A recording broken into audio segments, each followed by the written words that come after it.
just to finishing. This is the point at which I wanted to introduce the idea of new extractivism. When we speak of extractivism, we usually think of mining, intensive agriculture, large infrastructures, monoculture, and energy exploitation.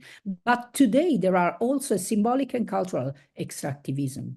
Pastoral territories can be mined for authenticity, landscape beauty, ecological value, and tourist imagery. Their cultural capital is extracted. Their biodiversity become a brand. Their roots become itineraries. Their food become a label. Their memories become an event.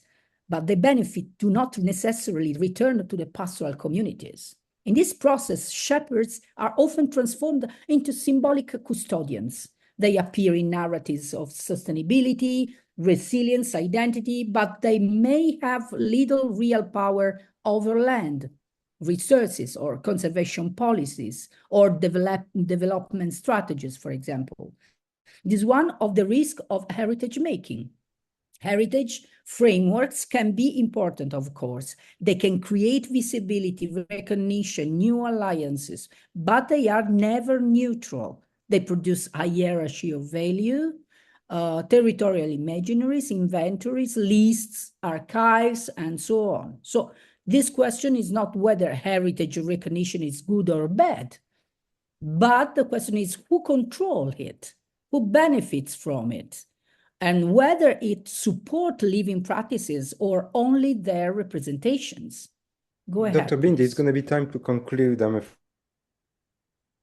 See, I'm finishing. Very, very briefly, I can pass this part, even though I was dedicating here some element to the comparison, but I'm leaving this for the presentation, and eventually I can pass some paper about. Please go to the last slide. I would like to conclude by returning to the first point. Without shepherd, there's no pastoral heritage. The future of pastoralism cannot be reduced to conservation, tourism, or symbolic recognition. It requires a political and territorial project. First of all, pastoralists must be recognized as active subjects in landscape governance, not only as picturesque custodians of tradition. Second, the mobility must be protected. The routes, transhumans depend on routes, access, negotiated passages, common and continuity. Without mobility, pastoralism loses one of its central ecological and cultural meaning. And third, ecosystem services must be fairly recognized and remunerated. If pastoralists contribute to biodiversity, fire prevention, landscape maintenance, and territorial resilience, this work must be supported. Fourth, conservation policies must be co-designed with pastoral communities. Coexistence with wildlife, protection of habitats, and management of protected areas cannot be imposed only from above. And finally, we need places and tools that support this transformation. Interpretation centers, eco-museum, participatory archives, maps, platform. We have been developing some of these tools. The key point is this: pastoralism should not be saved as an image. It must be sustained as a living practice. Pastoral landscape are not memories of the past. They are possible resources for thinking differently about ecological transition, rural regeneration, and landscape democracy, responsible citizenship. Thank you, and sorry for the loss of time at the beginning of my presentation. Thank you. Thank you. Thank you very much, Dr. Binzi, for your very nice and passionate presentation. Now we are pleased to welcome Dr. Zsolt Molnár. You are a botanist, ethnoecologist, and scientific advisor at the Center for Ecological Research in Hungary, where you lead the Traditional Ecological Knowledge Research Group. Your work bridges scientific research and local ecological knowledge through close collaboration with herders and rural communities. You are going to speak about the decline and derecognition of indigenous knowledge systems of shepherds. Please, the floor is yours. 10 minutes maximum, please. Thank you very much. and thank you for the invitation. I don't know how many pastoralists are present, but I would like to bring in the atmospheric sound of the herds from the mountains. I don't know whether we can hear it. Could you hear it? No, we can't. Really? No. I am hearing it. Okay, good. This is a bell. It's a multicultural bell because it was produced by Slovakians and used by Hungarians. So I will share my screen if I can.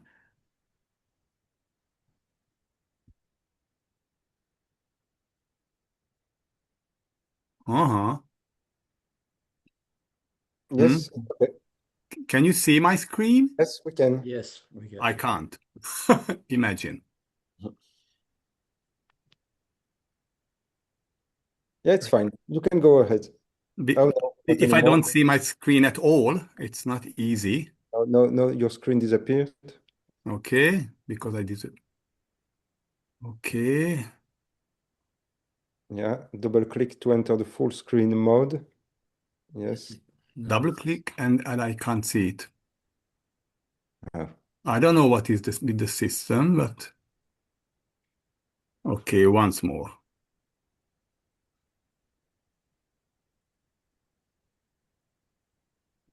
Can you imagine that I don't see my screen? Hasrat, could you share mine? Because I send it to you.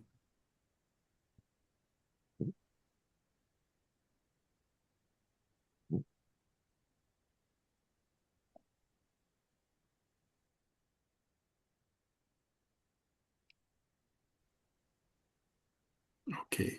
All Thank right. you. I can see you. Can you see it? Yes. Good. So I will speak about traditional knowledge holders and their knowledge through a lens, which I call internal colonization. Because if we speak about colonization, we think about people and territories outside Europe. But there's a term called internal colonization, which means that we are colonizing our own people. And I will speak from an ecologist perspective or a conservationist perspective because we are doing the same. No. Next slide, please. Yeah. The story is real. In the 50s and 60s, we washed the brain of local people all across Eastern Europe, and we ended up with decreasing pastoralism and increasing invasive species in our landscape. The next slide, please. Yeah, here's the definition of internal colonization, which is almost the same as for other types of colonization, except that in this case, governments and urban elites colonize their own regions, own land, and all inhabitants. And what I learned in the last 15 years, that me personally also contributed, maybe not anymore, to the colonization of these people. And what Letizia and the others have been talking about is very much part of this colonization process. Next slide, please. Some years ago, we published a paper about the social injustice, what is affecting traditional knowledge holders in Europe. And one of the key conclusions of or messages of this paper was that we need decolonization, not only among indigenous peoples in America, US, or Australia, or Asia, but among European farmers and herders. So decolonization is also a European issue. The next slide, please. Not to blame others, I will tell my own story. So how I colonized and how I behaved as an ecologist, as a conservationist. So next slide, please. So on the left, when I was a university student doing my research work, I said hello to the locals, but I've never really stopped talking to them. But then on the right side, you see a pub. In this pub, there were 3 fully drunken people. It was a time of a very heavy shower, so we escaped this shower in the pub, and we met these 3 really drunken people. We didn't expect anything, but we learned in that morning so much about the landscape we actually were studying as an ecologist. And I'm emphasizing it was a working day morning, 3 drunken people. And after finishing the university, I was not aware that local people have such a deep ecological knowledge that what I met in that morning. Next slide, please. It was in 1994.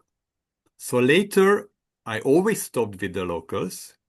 I always asked them about how the landscape has changed, about different flora and fauna, but I've never asked what is their opinion, what are their aims.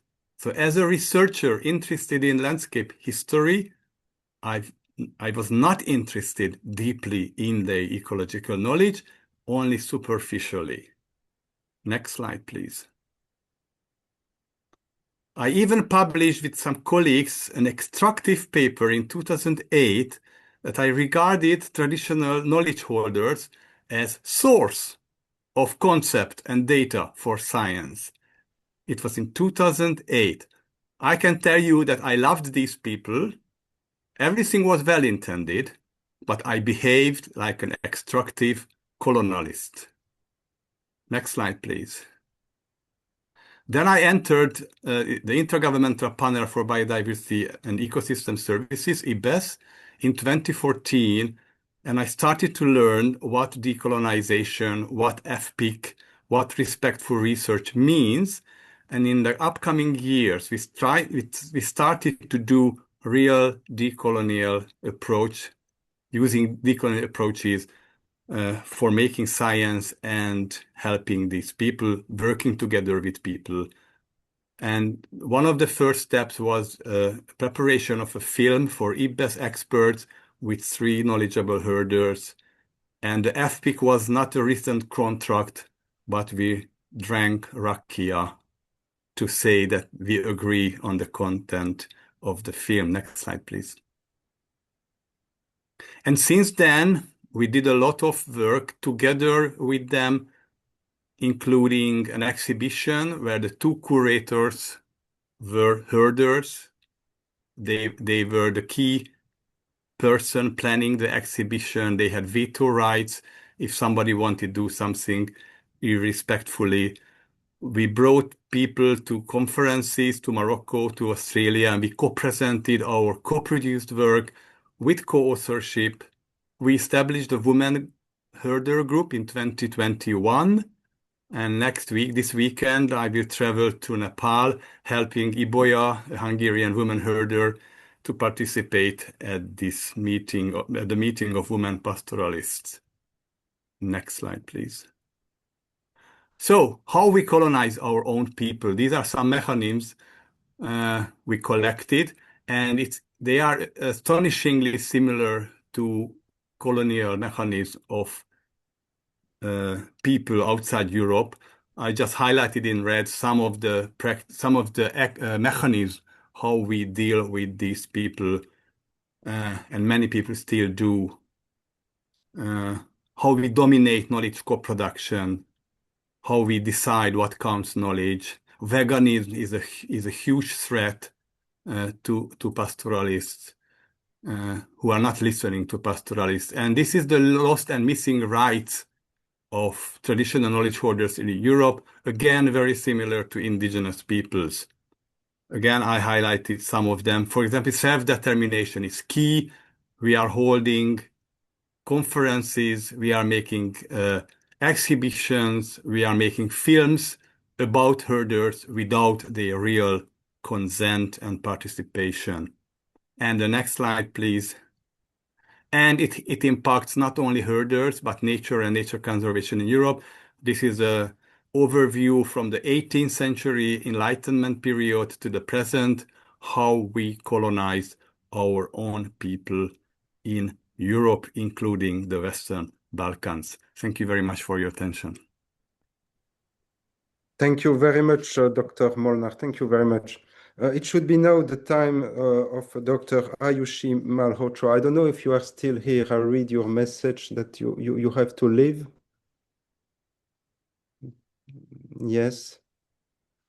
Yes, so we are going to give the floor to Dr. Asrat. Dr. Asrat Ariument, you are the founder and president of the Grassroots Institute, which is an international organization working on environmental justice, community rights, and sustainable development. Your work promotes participatory governance, biodiversity conservation, and climate resilience. You will speak about national parks, conservation versus graziers' rights. The floor is yours, Dr. Asrat.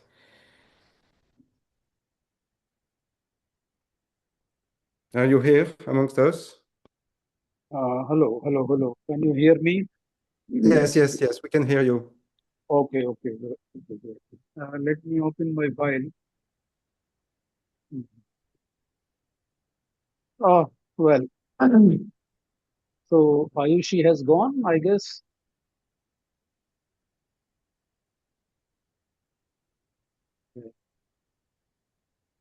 We don't hear you, Dr. Asrat. Yes? Okay. My voice coming or not? You see my slides? Yes, we do. You see my slides. So yeah. Okay. Thank you so much giving this opportunity, and I like to consume about 10 minutes exactly. So today's this topic is the national parks conservation and the grazier rights. So we all know the national parks and we all know the conservation projects. This is the all over world phenomena. And the first national park in the world was created in the United States. That was Yellowstone National Park. In the 19th century, it was created. So I'm going to explore the conflict between the national parks and the grazier communities or the herding communities. So basically, grazing is an enemy of the national ecosystem. And the grazing as an enemy has been portrayed by the deep ecologists and preservationist scholars. It often views pastoralism as inherently destructive and an intrusion into the wild nature. So, this thought process and this paradigm has become very popular and very dominant all over the world, and it has been promoted primarily by the United States and the Western lobbies. So, hypothesis of the national park is basically based on the myth of the pristine nature, wherein the deep ecologist and conservation fanatic tend to romanticize the wilderness as as a state untouched by the humans. So this pristine concept of pristine nature is really in the roots of this whole phenomenon. But on contrary, in real, there is no landscape which is truly pristine on the earth. So it is all combination of the human interventions and human interactions, basically. Pastoralists are the communities who have really co-created the ecosystems for millennia. And there are the evident examples from Mongolia, from Sahelian areas, and also in Western Balkan context from the Albanian shepherds, they have proved. European Alps, like European mountains, the European Alps is the mountain chains. The meadows in these Alps are, in fact, the human-made ecosystems. And unfortunately, the closure of the grazing has caused the biodiversity collapse in the Alps, particularly. In Balkan mountain pastures, biodiversity has declined after grazing was stopped. Therefore, we should say that the grazing is not a degradation. It is a memory of ecological co-creation. Dr. Letizia has already emphasized a lot about it. Let me give my experiences. Like I started my career in my early career in 95, 96. I was the biologist in a great Himalayan National Park of India. And I have closely observed the displacement and dispossession phenomena in the national parks. And I am the witness of this, because I have studied a lot and I have documented the cases of the eviction and displacement, dispossession, and all these problems created by the national parks. Even I wrote a lot of literature on this, and this graphic you can see here on this slide is showing like the state. The state is, putting a kind of carpet for the wild, while evicting or throwing out the communities. So the shepherd communities and pastoralists are one of them. And this phenomena is happening all over the world. This is happening in Europe too. As Dr. Molnar has highlighted that there is a colonization within Europe of their own people. So this phenomena I will show you in the Europe.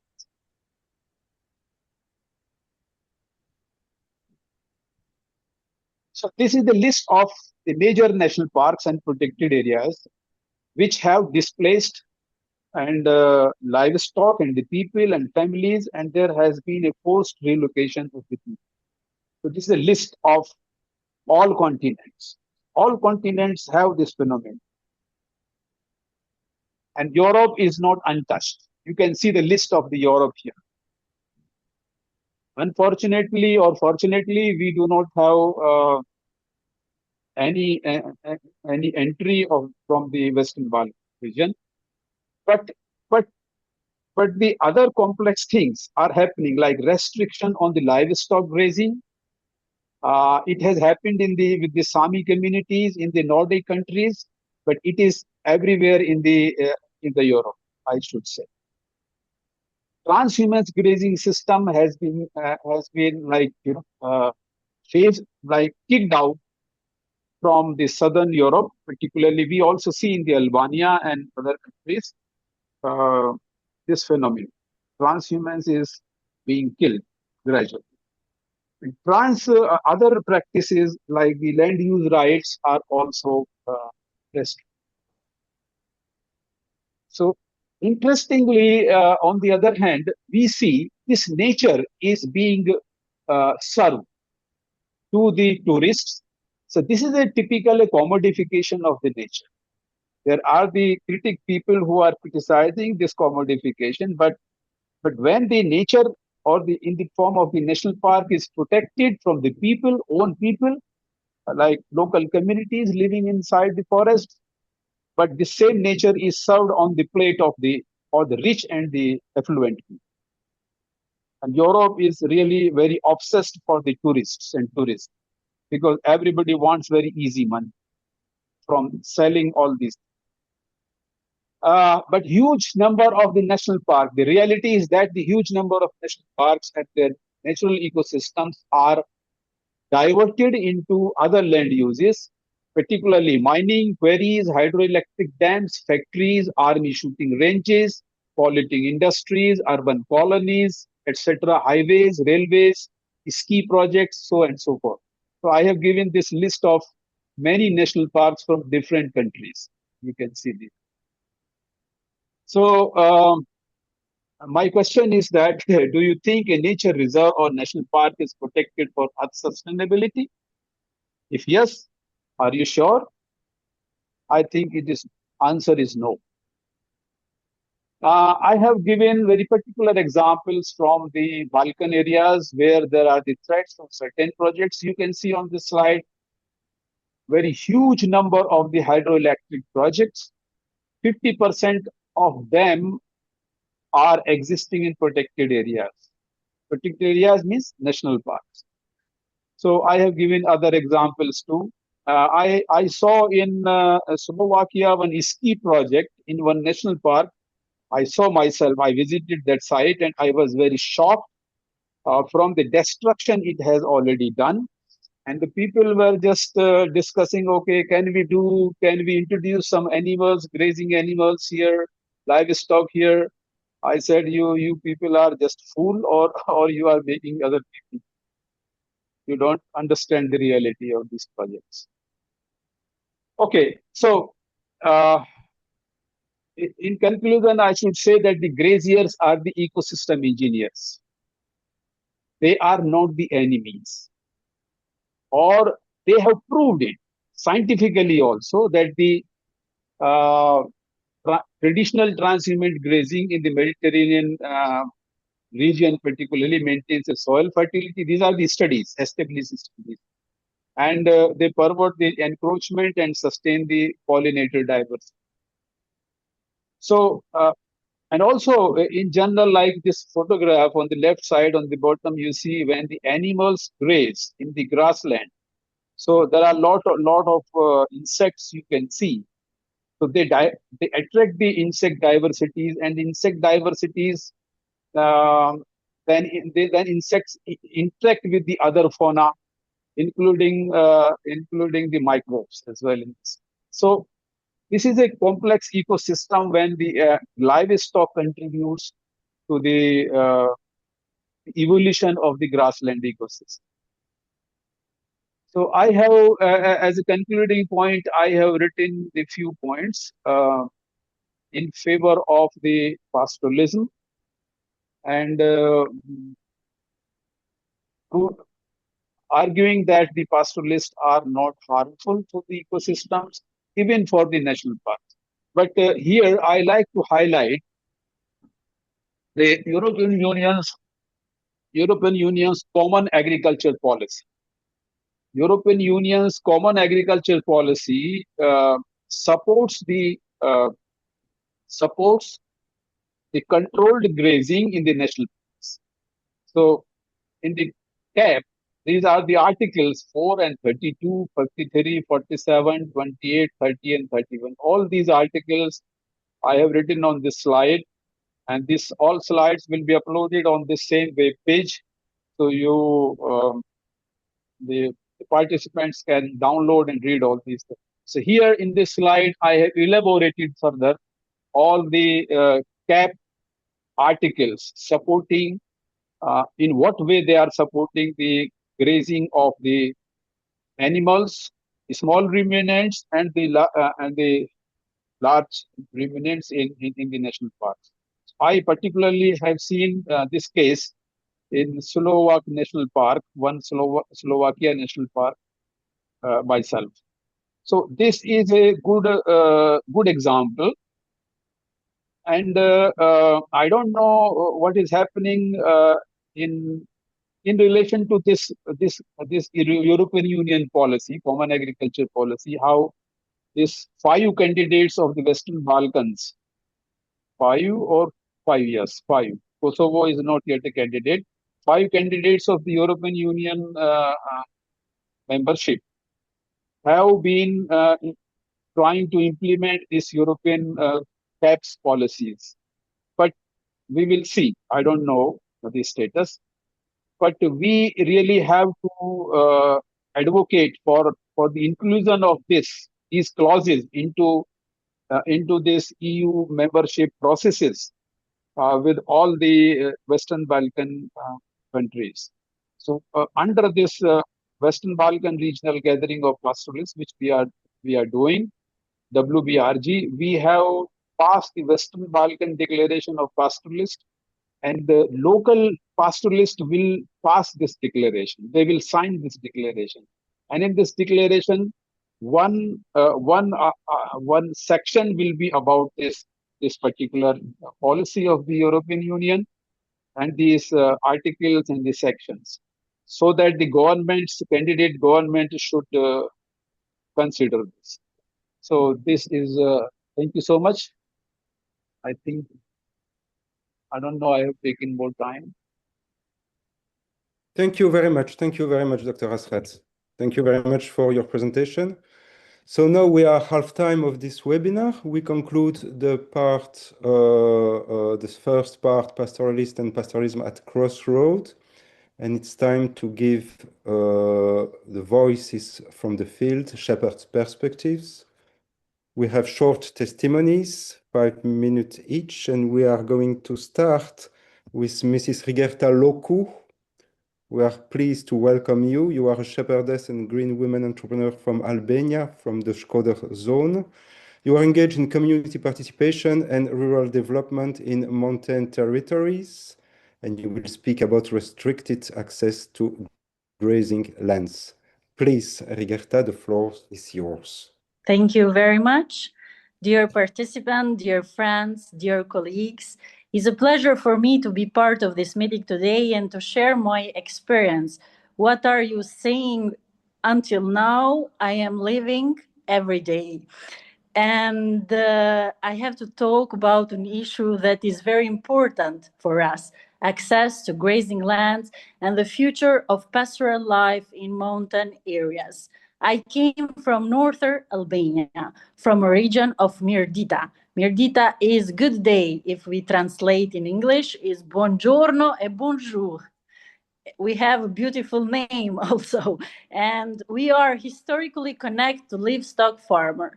Together with my husband, we returned from emigration and dedicate ourselves to this way of life.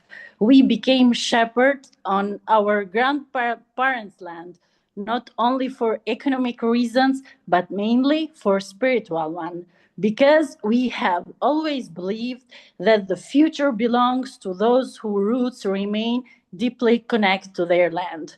For us, grazing lands are not simply pieces of lands, they are life itself. They represent family economies, tradition, culture, and the way of living for many families in the mountains area of Albania and across the Balkans. Livestock farming remains the main source of income and the most important economic activity. As someone educated in the field of law, because I have finished the university in Italy and we have finished the university, both me and my husband. And when I returned to Albania, I understood the strong role of customary law in our rural life. Historically, the use of grazing lands was based on Albanian customary law. During the communist regime, this traditional system of pasture management passed down through generation was interrupted. This caused social problems and serious damage to our grazing lands. Even today, modern legislation often does not fully recognize this local and historical reality, creating legal gaps and difficulties in this management. It has been scientifically proved that grazing lands have richer and healthier biodiversity than pasture without livestock. As Ilo Foto, one of the oldest Albanian agronomists, once says, mountains without shepherds' huts become giant corpses where only the cuckoos sings. And yet we continue to face growing restriction on access to grazing lands. This is one of the reasons why many people are leaving this sector. In many areas, shepherds and farmers struggle to use traditional grazing lands because of property conflicts, land degradation, lack of management, climate change, pressure from new development projects, and the lack of coordination between national legislation, decisions taken by the local municipality councils, and also customary law. All of this leave the sector in a constant state of uncertainty. Today, there is increasing decisions about investment in mountain areas, tourism, and renewable energy projects. Development is important for us and for everyone, and is necessary. We need stronger economies, investment, modernization, but development must also be sustainable, balanced, and inclusive.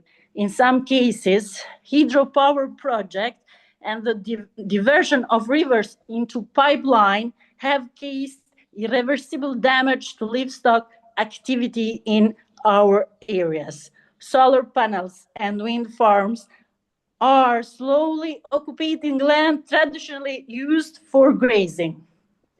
The construction of road-related infrastructure can limit the movement of livestock and restrict shepherd access to grazing territory. The problem is not green energy itself. However, the green transition should not happen at the expense of the rural community and livestock farmer who have lived and worked in this area for generations. And renewable energy and pastoralism should not be in conflict. With proper planning, consulting with the local communities, and fair territorial management, they can coexist in love. Another important issue for us right now is a package of law known like the mountain package, which aims to promote economic development and investments in mountain regions. If these policies do not guarantee the protection of traditional grazing lands and the right of the local communities, we risk to lose not only an economic activity, but rural life itself in many mountain areas. When a family loses access to grazing lands, product costs increase, income decrease, and many shepherds continue to leave their villages.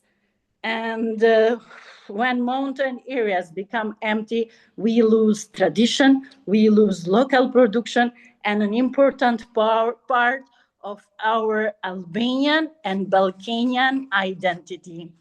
This is why we need fairer and more sustainable policies, first to support who are still there, the shepherds who remain, who are living every day with these challenges, and then to make the sector more attractive for young generation.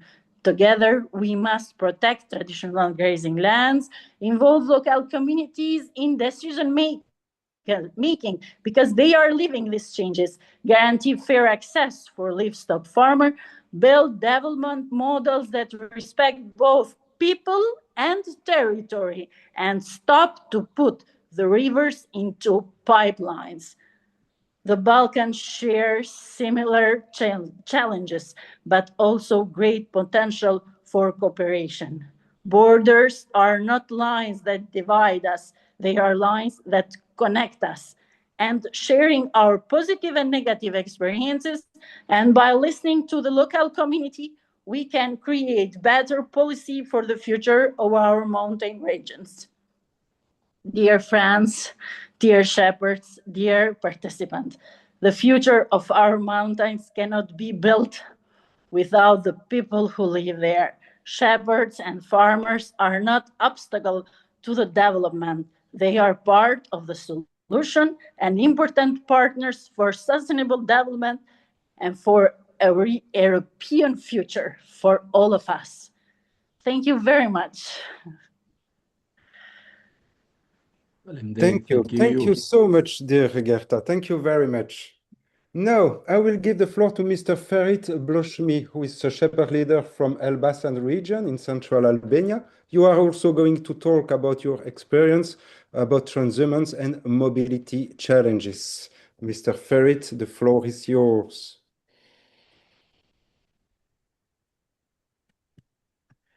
Are you here? I think he is not present. He is not present. No. Dr. Krista, can you tell whether he is here? Perhaps no. Okay, you can proceed. Then we proceed. We are going. Is Mr. Munir Domi amongst us? No. Felipe? No. Mr. Idison Aksam? No, the next ones must be here. And Mr. Zenelai, are you here? Munir Dami must be here. He's not ready. Question dedi. Hello? Who is here? Question dedi. Farid has come. Farid has come. Okay. Give him the floor. Ferit Ploshmayan. Okay, Mr. Ferit is gone. Is Mr. Munir here? Let Farid speak. Ristaq, can you facilitate him? Yes. Ferit the Plastic. Oh, Ferit Ploshmayan. Yamangali Brazil. Yes, Dr. Luigi, please facilitate.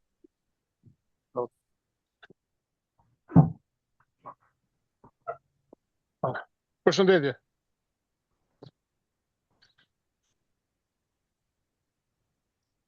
Ferit. Oh, Ferit Ploshmayan nga Librazi, lektor.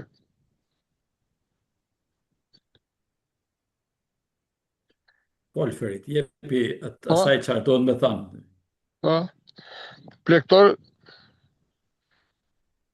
flasim vetëm për transportin që ikim në mal tani.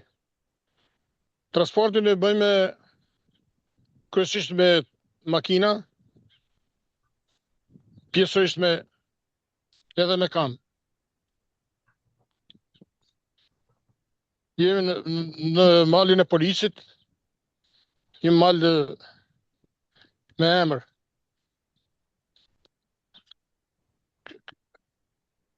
Kryesisht mashtojmë dele dhe dhi.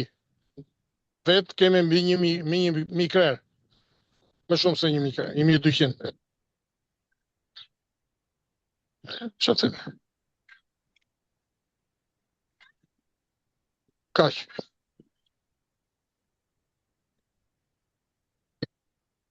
Guarda. Super.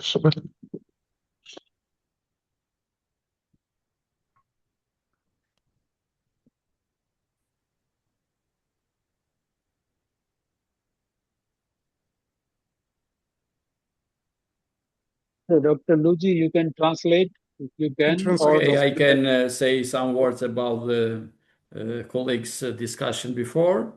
He said we go in mountain during this time, and our animals we transport with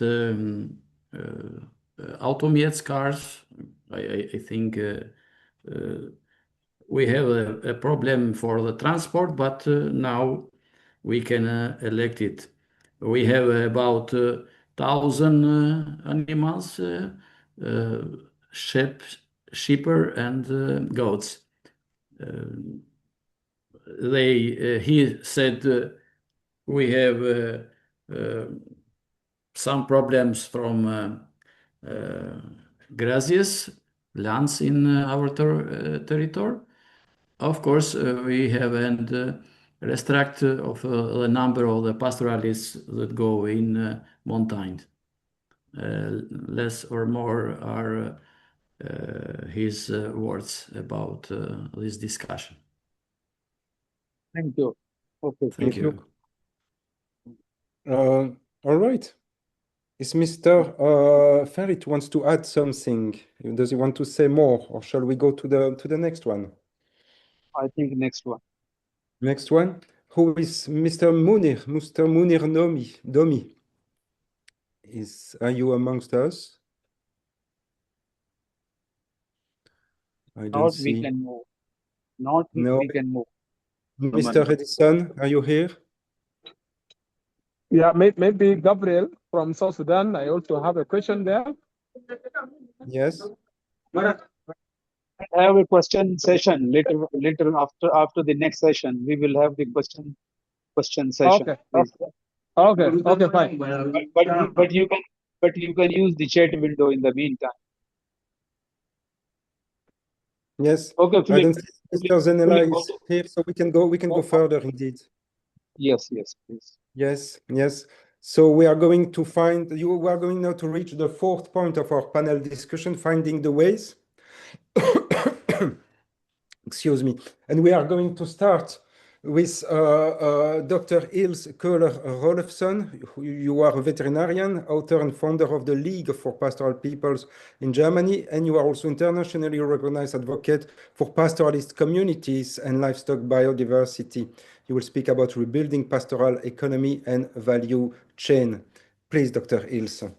Thank you so much for that introduction and also for the invitation. I have to admit, I've never been to the Western Balkans, but I'm very interested in what I've been hearing. It's fascinating. I work in India, mostly with camel pastoralists. I mean, that's my practical work. And now let me just try to share my screen.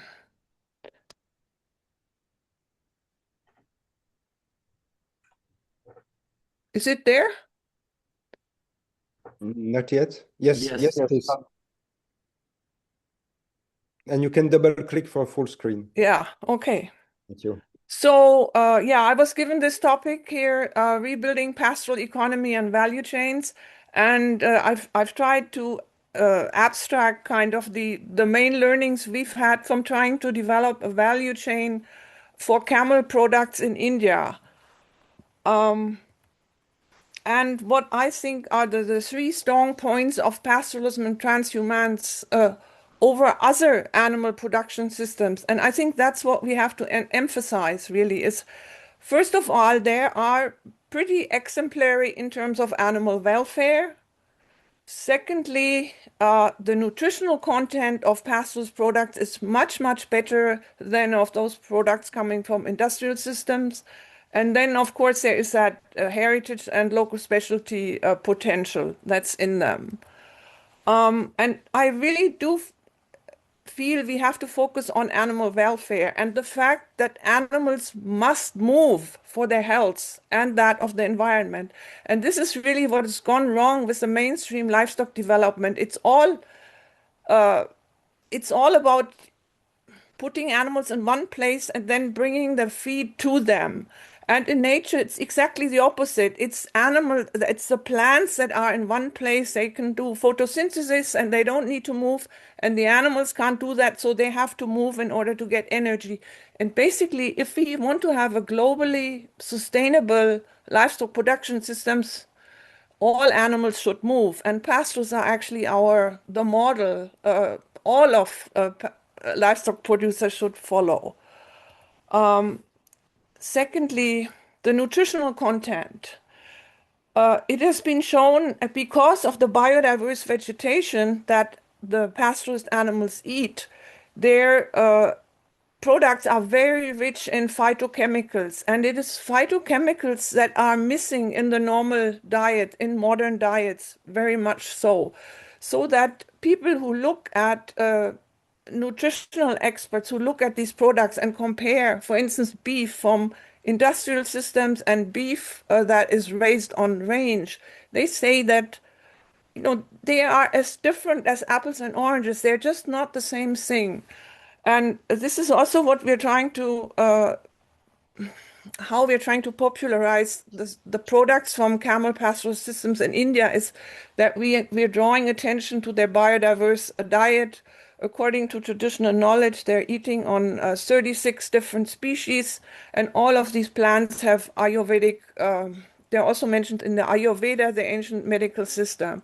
So we try also to project those aspects on the products and in the packaging of the products.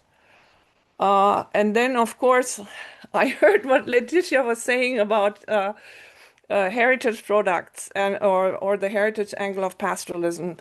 I think that's a very important point. But if you have the heritage products, it also means that the pastoralism is still in existence. It's not just using it for promotion, but it's actually there.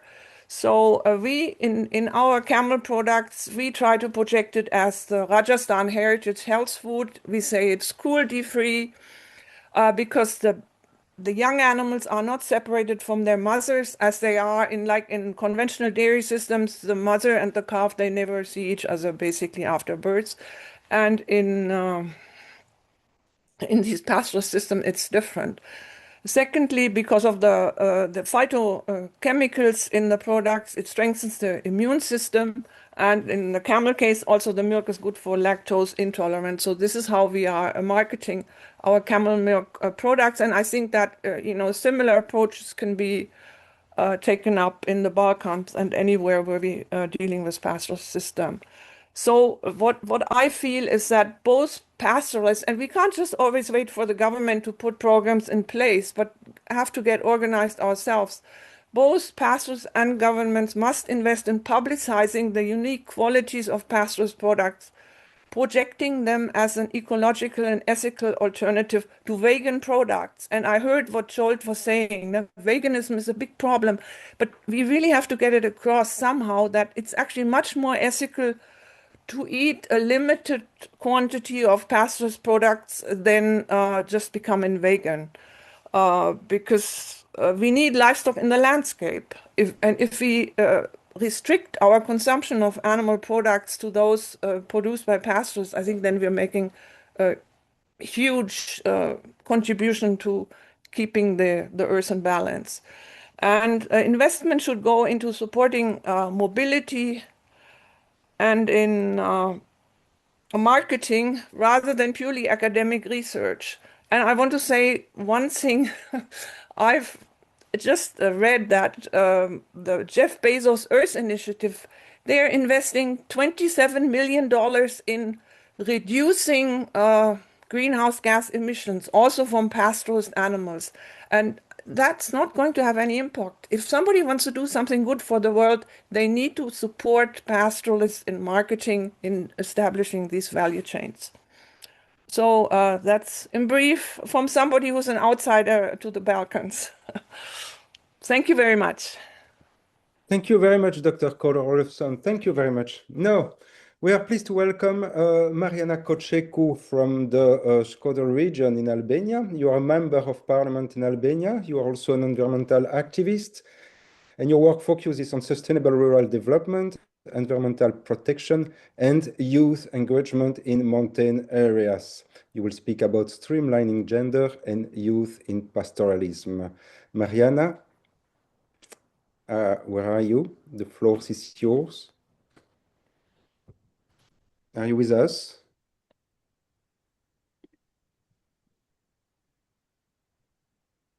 I think not. Dear Alfred, can you give the status? Dear Alfred. Thank you. I informed by her she is in Parliament Sounds and she is speaking just now. Okay. Maybe after some minutes. Yes. All right. Okay.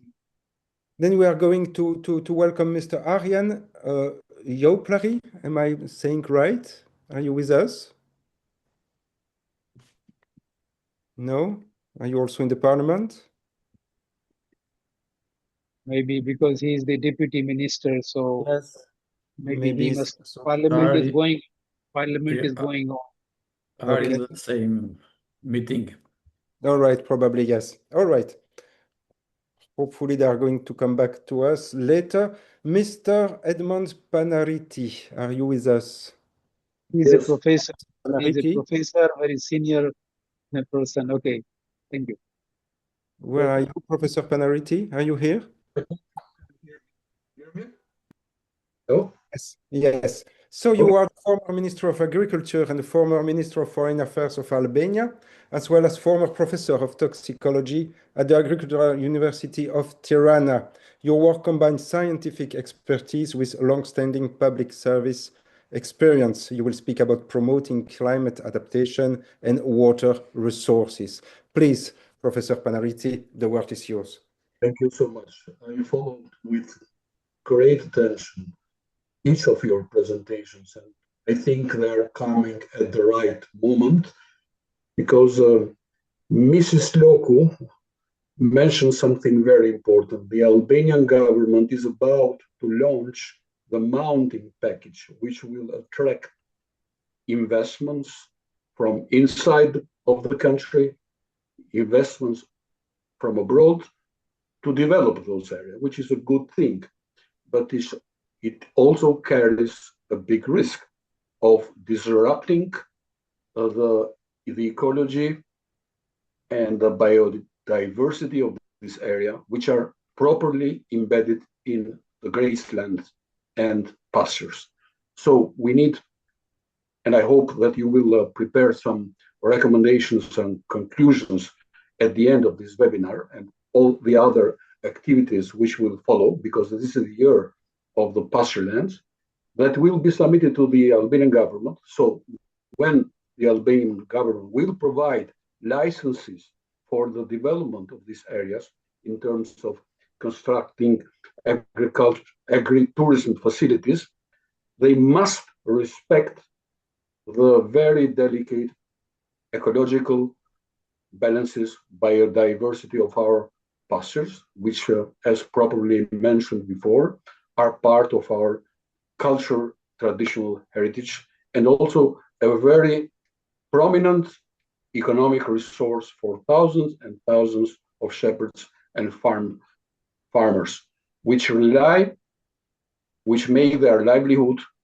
on the incomes that they subtract from the pastoralists. So thank you that you provided us with this very valuable information that me and Professor Turmale, which we are both not only academic but also involved in policy making, we will try to do our best to submit these conclusions, recommendations, and presentation to our government, so to take proper care so they don't disrupt the very delicate balances. You mentioned that actually pastures, not only in Albania, but all over the world, are under threat. Climate changes, we see it. It's no more a theoretical approach, but we feel it every season. In Albania, we no longer speak about a Mediterranean climate.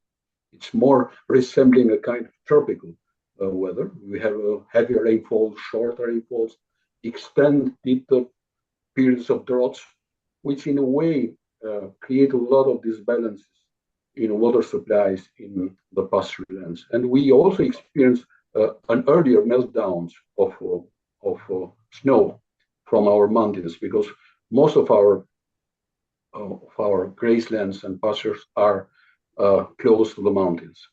So we have a lot of disbalances in water supply, and we feel it. The shepherds feel it. So it needs to be properly addressed by the government, and I hope by creating a kind of a fair partnership with the private investors, by putting conditions, by conditioning the licenses with the development of water ponds, or water collections reservoirs, to provide the needs of the shepherds and their animals, that can be a kind of win-win situation. So we promote pastoralism. We also promote proper management of pastures by creating a kind of win-win situation. So without any further ado, I would like to thank you for this opportunity, and I would like to hear more than speak.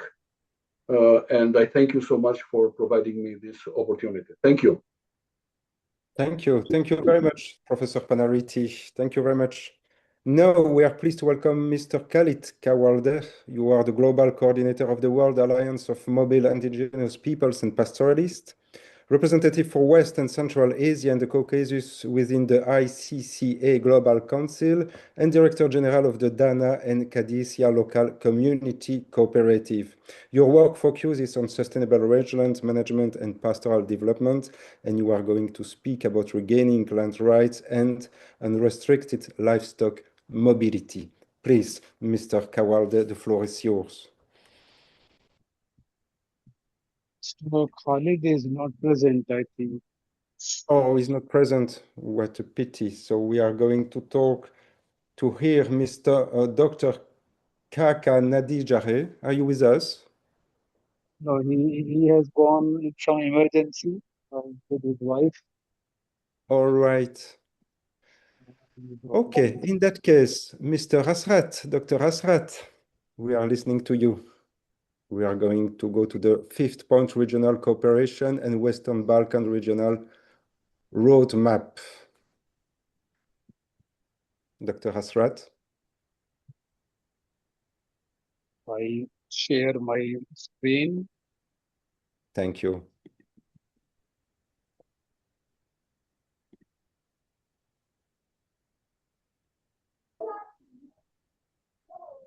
Okay, so I will explain now our initiative, which is Western Balkans Regional Gathering of Pastoralists, WBRG, we call it in short. This was conceptualized in the month of August last year,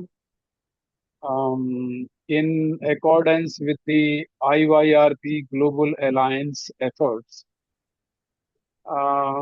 As you know, the FAO declared this 2026 this year as the International Year of Rangelands and Pastoralists. And after the declaration, then the IYRP Global Alliance started a lot of activities. And one of the activity launched by IYRP Global Alliance was the pastoralist gatherings. Pastoralist gathering mean when the pastoralist people are brought together at one platform, and they have been given chance to speak their testimonies, their voices. So about 19 different pastoralist gatherings were announced all over the world. But in my information, as per my information, only 2 or 3 of them are funded by the donors. One of them is happening in Nepal in coming days, the end of this month, which is the women's gathering. It is also well funded by the donors. And another was already happened in Spain, which was the youth gathering. That was also sponsored. So we had conceptualized this Western Balkans regional gathering for all 6 countries in the Western Balkan region.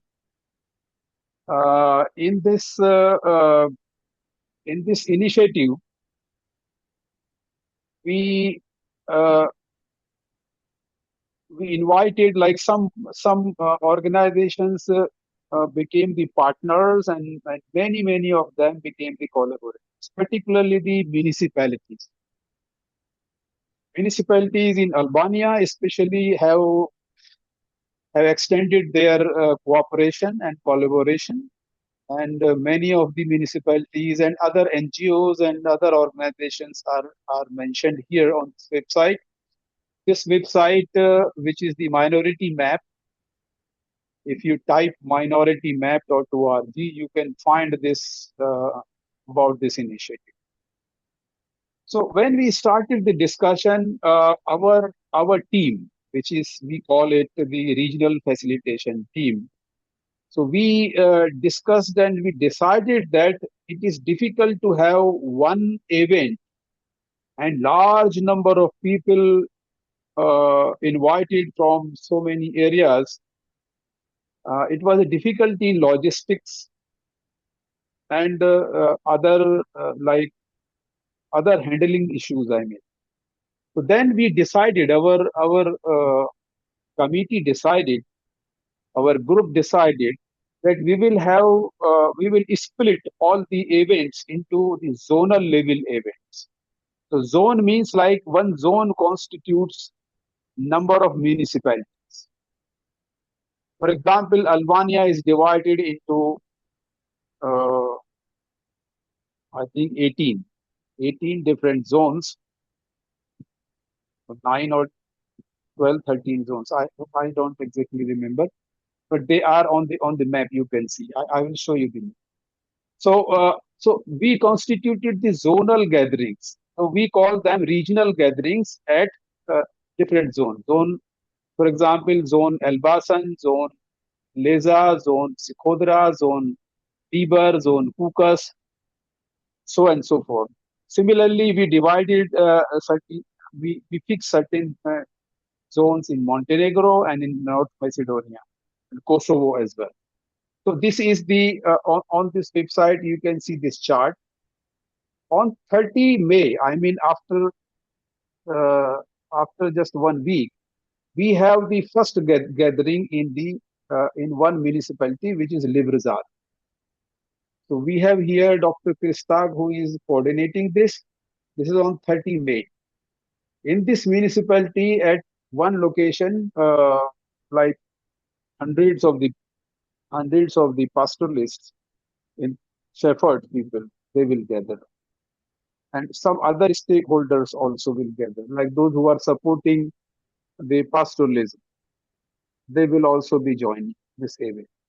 So similarly, we have this calendar. Calendar mostly the events have been fixed in the October month. You can see. So this is our initiative. But if you visit this website, you will see so many details about.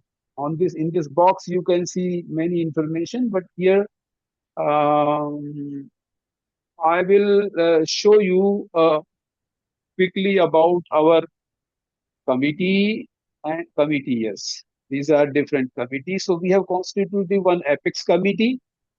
Apex committee is here, regional facilitation team.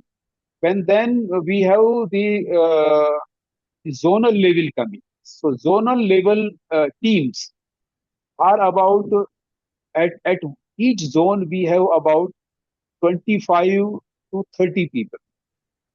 And each zone is coordinated by a zonal coordinator. Like in this zone, in this table, you can see this zone name is the Sikhodra zone. So here in Sikhodra, there will be one gathering and 5 municipalities, municipality 1, municipality 2, municipality 3, 4 and 5. In Sikhodra, there are 5 municipalities, but there are the zones where 2, 3 municipalities, 4 municipalities are also exist. So we have the coordinator for each municipality. For at zonal level, we have one coordinator, and then for each municipality, we have one coordinator. One coordinator name is written with the phone number. Similarly, down the line, in each municipality, we have the team of the NGOs, social media person, TV, radio reporters, academic person is some in many municipalities, academic persons are also helping. Then we have the veterinary services. There are many veterinary services existing. Veterinary people are existing, serving the livestock. So they are also mobilized to contribute at the ground level. Then we have the local college, school also involved. And from the government side, we have mostly the municipality. In some cases, we have the government forest office as well involved in this. And then we have the leaders from the shepherd people. So this is a composition of the municipality team who are actually trying to mobilize the people, particularly the shepherds, to come to this zonal gathering. All people from all the municipalities will gather on a specified day in Sikhodra zone at a specified place. So whenever the I should speak about this this Elbasan zone. In Elbasan zone, at this municipality, Livrazad, we are going to have this zonal gathering on 30 May, like after 1 week. So here this team, many members have been contributing and working continuously. So municipalities are also requested to help us, particularly in managing the logistics. So municipalities' contribution is very big contribution, and municipalities, because they have also been helping some way in some projects or some other forms, the shepherd people.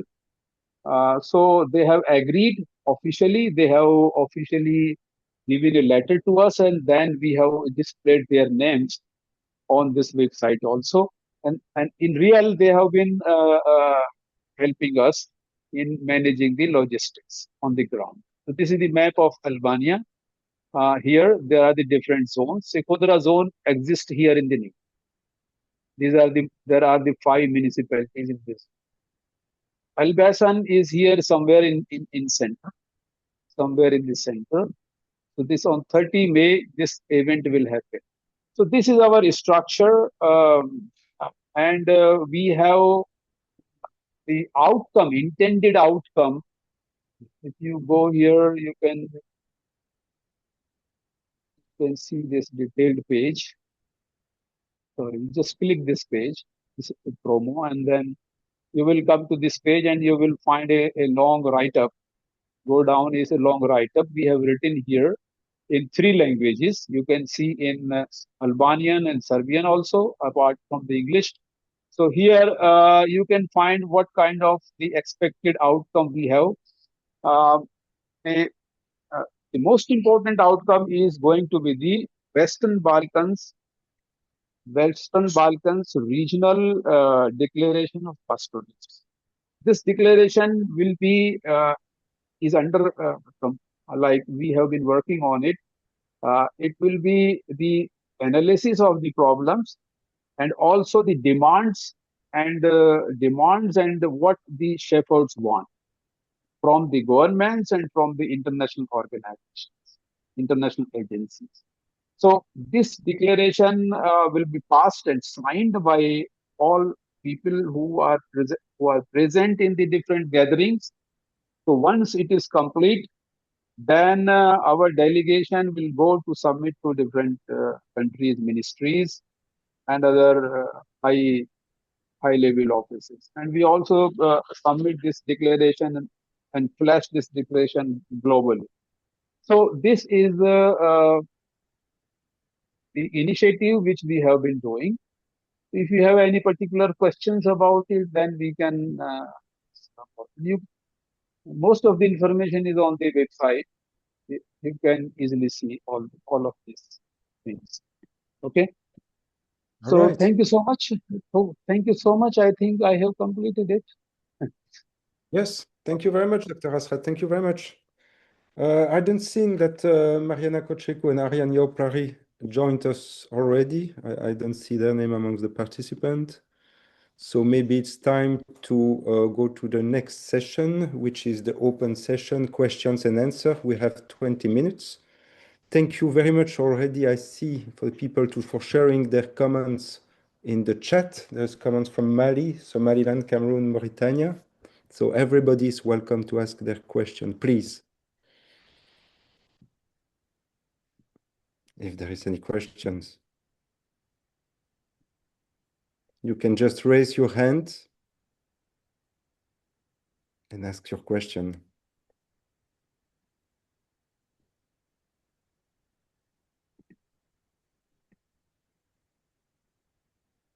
Hello. Yes. Yeah, this is Gabriel Galoa from Africa. Yes. Yeah.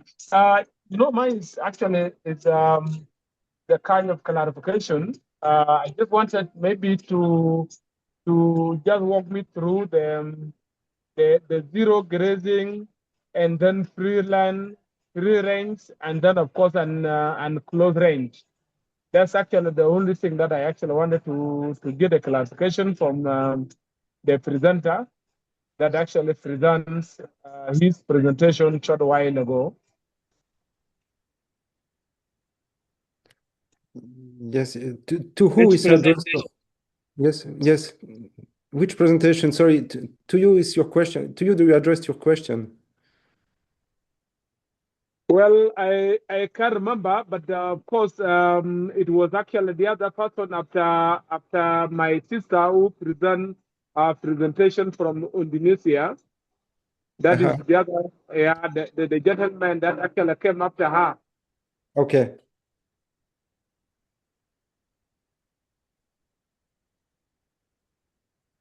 Can you? I'm not sure that Dr. Bindi. I'm not sure that you understand the question. Would you like please to repeat it, or please open your mic, Dr. Bindi?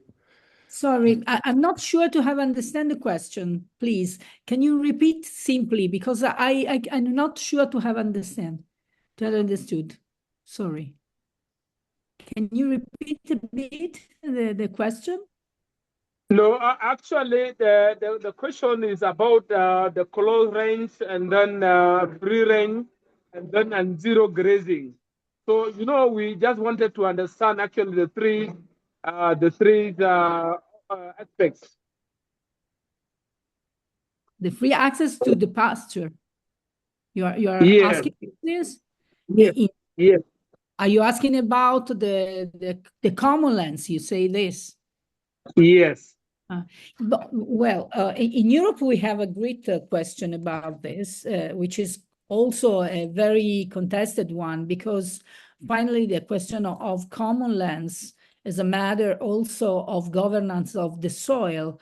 At this moment, we have, for example, a problem with quotas that European political agriculture is previewing for the use of pastures that insisted in common lands. And this is going to configure such a sort of problem of management of these territories, which in some cases is also not legal, in the sense that people use the quote systems as simply as what has been called, for example, in Italy, as mafia dei pascoli, or paper pastures, as said, something that is simply representative and is not longer using really the pastures. So I think that we need to have a very clear perception of what we intend as the use and rational use of a pasture, and also how can we manage in a very participatory and empowering way the common lands for pasture and pastoralism. I think is a matter of democracy, and at the same time is a matter also of safeguard, because only when we empower the agency of people that is really and concretely using the roots and the pastures for their own production and all pastoral production, we are facing the real matter of pastoralism. Otherwise, we are going to evocate a symbolical and powerful value of transhumance, but we are no longer defending really such a kind of practice. And the question of soil is one of this question, one of the main questions that we have to confront when we speak about safeguard of transhumance. In a recent convention, the recent conference we had in Marseille, with Maison de la Transhumance and other actors, we spoke a lot about this. We are facing now the first step of the safeguard report to UNESCO for intangible cultural heritage. But we are not able to ensure what has been really done during these 5 years past about the conservation of the matter that is the very basis, the very land on which this practice is laying. And I think that the question of subjects that are enabled to do it is extremely important. Okay, Right. then the next question. can I say a few words about this question? Yes, sure. Thank you very much, Okay. Dr. Binzi. Yes, Asrat, Okay. please. Okay, dear friend, your question, I guess, is related to the classification of the common lands. So you are asking zero grazing land, closed lands, and free grazing land. So I think you should consult. A lot of literature is available on the commons. Commons in economics. In economics, commons is a subject within the economics. And you know, Elinor Ostrom received the Nobel Prize for working on the commons. Okay, so you can read a huge amount of literature, and there are the forums, global forums, who are working on the common lands. So and also we did one course, P001. You can go our website, any website, and you can find a link to TGI University. There is one logo, you will find TGI University. You go to that website and you can find a course which we did it 2 years ago to support the IYRP. So that course is having the certain units explaining about the commons. Okay, so you can get the clarification from there. This, I think, here the question should be very practical, related to the issues of the pastoralists in the shepherds. Okay, next question, please. Flip. You take over.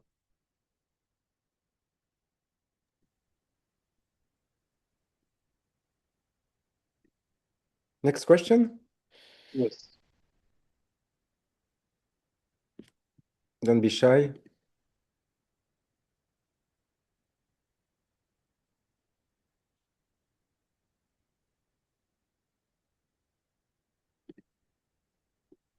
Yes. Yes, Priscilla. Yes, you are raising your hand. Please ask your question.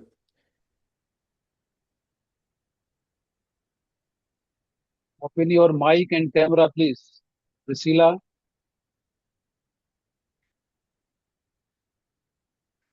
Open your mic. Priscilla. Can you hear me now? Yes, Please. yes, we can hear you. Please ask your question.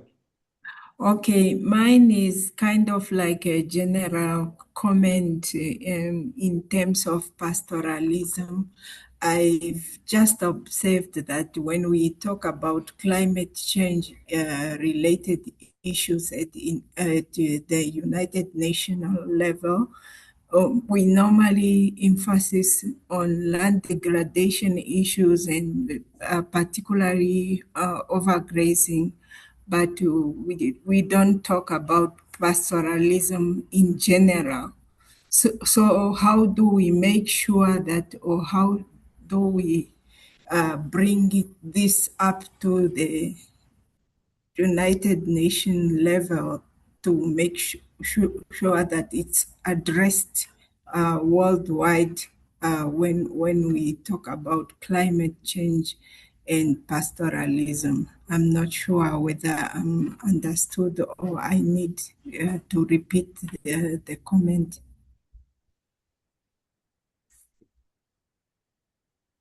Who would like to answer?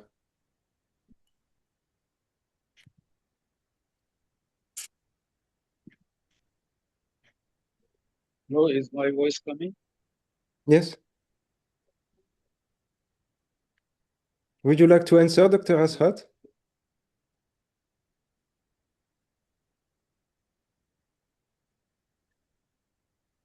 Hello?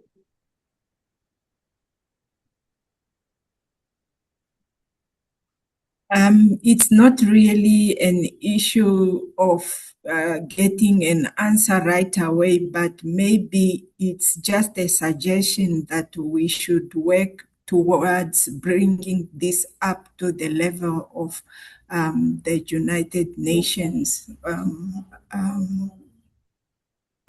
climate change issues, because we normally just emphasize on overgrazing, land degradation, but we never speak about pastoralism in general. Yes, yes, we hear you.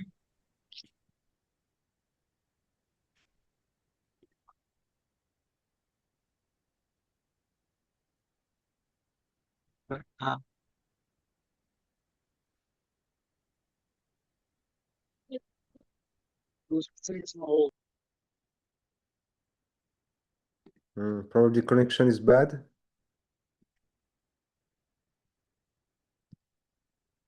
Nick, can you hear me? Yes, we can hear you, but it's very weak. Okay, I wanted to reflect on this question, but my my earplugs stopped. Okay. Yeah. It's okay. No, it's okay. It's fine. Okay. Basically, oh my God.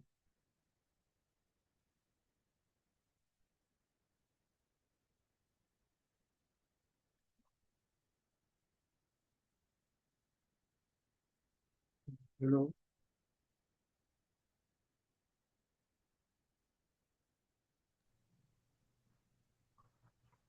My voice coming now? No? Yes, please go ahead. No?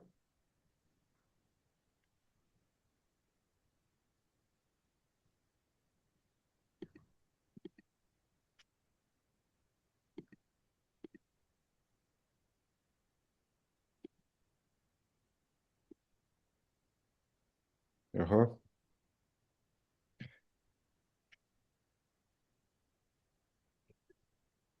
Maybe we can go to the next question. Angela Mercy. Oh, Yes. can you hear me? Yes, we can hear you. Okay, thank you for this opportunity, and I would like to call those participated, especially on presenting. I have conservation background, but now I've moved into traditional knowledge. And then working with this pastoralist in my country, I'm from Tanzania. Sometimes it is very challenging when now you think about the development in the rural, and also you think that those development should take the part of the grazing land. Now, maybe for example, if you want to put the industry, if you think about hydropower and all those, it means you are deopagizing their grazing land. But also when you live in that villages, they do suffer a lot, no electricity, no sometimes water and all those. So what I would like to know is how can we balance on the development, but pastoral livelihood, and also the conservation of biodiversity? Thank you. Right, thank you. Who would like to answer? If you allow me, I can take few minutes to reflect the first question, and the second, if my mic is working properly. Yeah, it does. No, it's okay. Okay. First of all, climate change. And climate change is told that it is happening because of the degradation of the lands. This is one of the reason. And degradation is happening because of the overgrazing. Basically, this is a false narrative. This false narrative is created by, again, the conservationists and by those who are the enemies of the grazing. Why are the graziers tagged as the enemies of the ecosystems? Basically, this is a colonial mind of the scientists, of the governments, of the Western lobbies. Those who want the land for their own preferred uses. I showed you in national parks the case of the national park where the national parks are made and protected from the livestock keepers or from the shepherds or the pastoralists, just for the sake of serving to the masters, to the rich, to the affluent. Climate change, nobody is ready or nobody has a courage to hit the people who are worsening the climate, who are destroying the climate. The only poor people who are having very small livelihood, who are simply surviving on the ecosystem and they are preserving the ecosystems, they are made as the enemies and they are made as the number one calamities. And nobody has a courage to hit any industrialist, anybody, any like Epstein class in this world, those who are the creators of the climate problems. They are the main culprits. Your industrialist in each country, the industrialist and the rich people have been destroying the environment and the globe. And only the poor people are targeted just for overgrazing. Whereas there are the evidences in Australia and so many other countries where the grazing was stopped and there has been a humus, meticulous, like massive fires in the grasslands, in the forest ecosystems. So now the world is realizing that the grazing community have been excluded and dispossessed just in the name of conservation. And the other friend is talking about the electricity. Just read the example of Cuba, where the United States has banned all the power sources, and now how the China has recreating the energy sources. So hydroelectric projects are not, especially the big dams, are always have been contentious in the world. A lot of debates have already been taking place. The small projects which are like proposed by the UNEP and other organizations in the smaller schemes, okay, and incentives are also given to the governments. So those projects also have been destroying the ecosystems. But the energy has been created through alternative sources in so many countries now.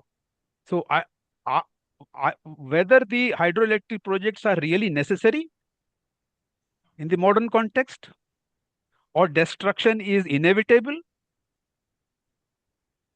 So who is the culprit, real culprit, and whom we are just targeting just to satisfy the wrong and false narratives? This is my critical opinion. Please read the literature, critical things, and then proceed. Thank you.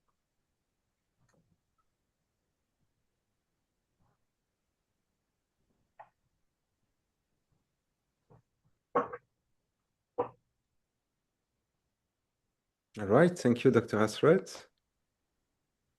Any more questions?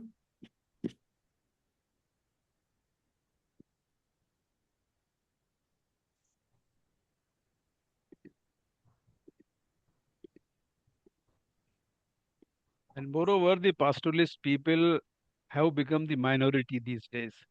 First of all, there are so many other pressures, like the young generations do not want to continue the very hard occupation.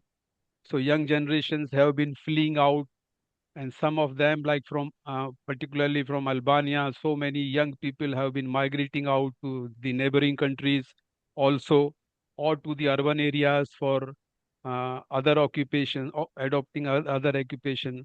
So the pastoralism is already under too much pressure, and the people have become in minority having this occupation. Like 10 years ago, if there were 600 shepherds existing in some particular area, today you cannot find 60 people. There's 10 times decline of these people, communities. And now, and this has happened because of the government's very negative attitude about these people, and even other societies also. If you go to in India, this migrating nomadic people, particularly these shepherds who keep the animals from one, and then they migrate from one place to other. So they are even criminalized. They are even harassed by the police. Many of them have been jailed.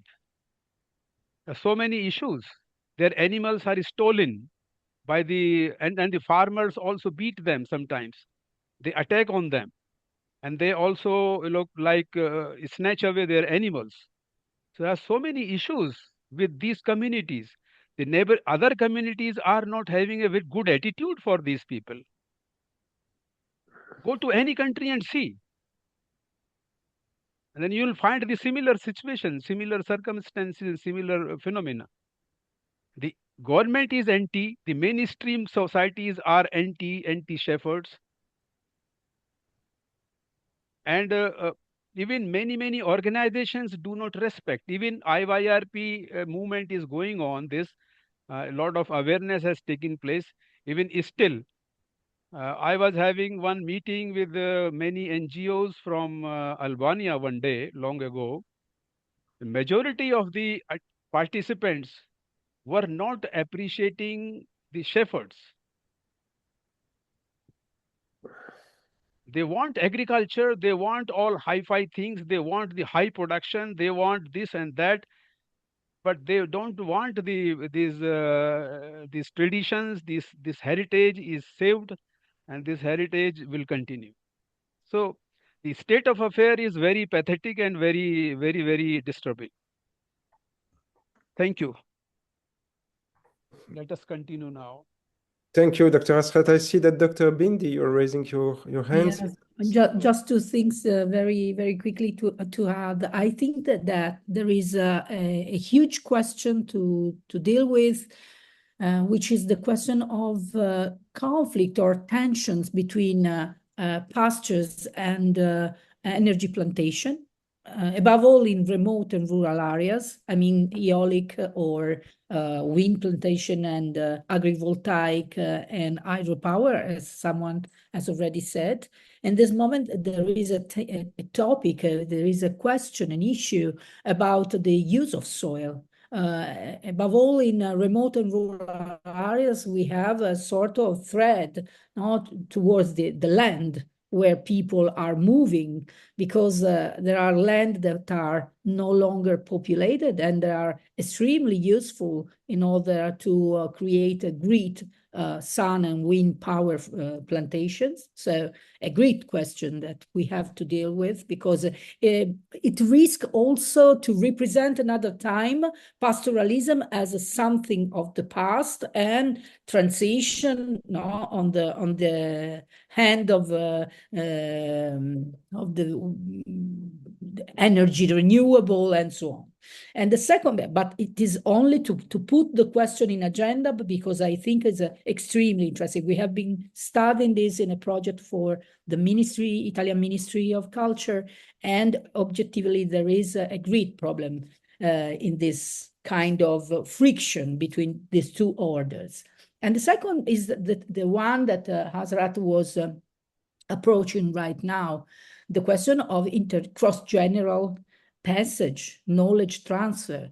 It's just today I received the news that we have proposed another school of pastoralists in Italy, in the framework of activities for the regeneration of small inner areas in Italy, and no people is submitting its candidacy, because at the moment has been interesting for someone that was completely far from this sector to approach newly this sector. Now, people that are deriving from shepherd and herders are no longer continuing to herd and to farm animals, but there were people that come from other from the cities, from the long detour of the studies and so on, that was curious and interested on these activities. We are already in a phase in which no longer people is asking for this heritage transmission. And this is, I think, the risk of the real hand of the practice, because in the moment that all the knowledge that traditional pastoralism and family pastoralism will be completely forgot, we risk to have no longer the possibility to recuperate and to revitalize such a kind of activity. I think it's a huge question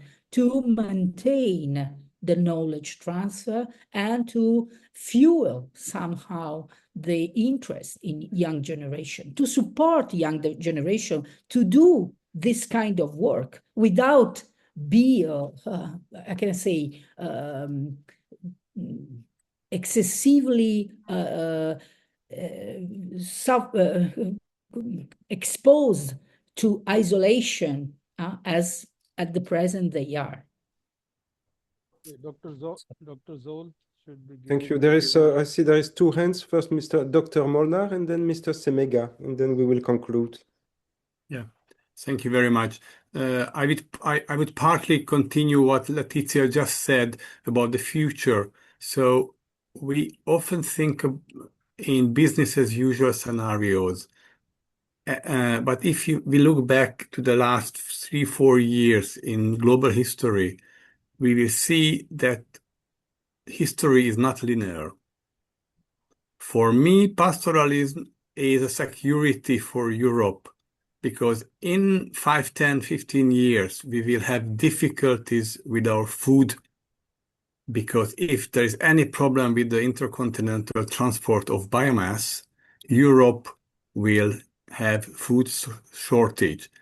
And especially in the Balkans, there are huge territories where biomass is available, but it cannot be consumed by humans because tree leaves and grass is not our food. So for me, this is a strategic European issue to keep the knowledge of the use of local biomass at the country level, at the EU level, at the European level. This is military strategic issue. Keep the knowledge of using local biomass for food, for humans. And all this heritage stuff and biodiversity will be seen very small compared to the food issue in 10, 20 years. So I think we should be aware of this non-linear future of humans and grass and food in Europe. Thank you. I fully agree. Thank you very much. Mr. Semega, you have a question? Sorry? Yes, please. Dr. Molnar? Others agree. Yes. Yes. Mr. Semega. Hello, everyone. 3 minutes. My name is will be Abubakar short. Semega. Yes. Okay. So I thank all the professors for starting the presentation and all participating. My question is addressing to Professor Petri Dubi. What do you think is the biggest lesson that Balkan pastoralists can share with the rest of the world? Professor Dobit left us because he had other obligation. He had to travel. I don't know if Dr. Luigi, maybe you can answer if you would like. Okay, thank you. No, you need to open your mic, Dr. Luigi. Please, can you repeat your question, please? Because I don't understand. Okay.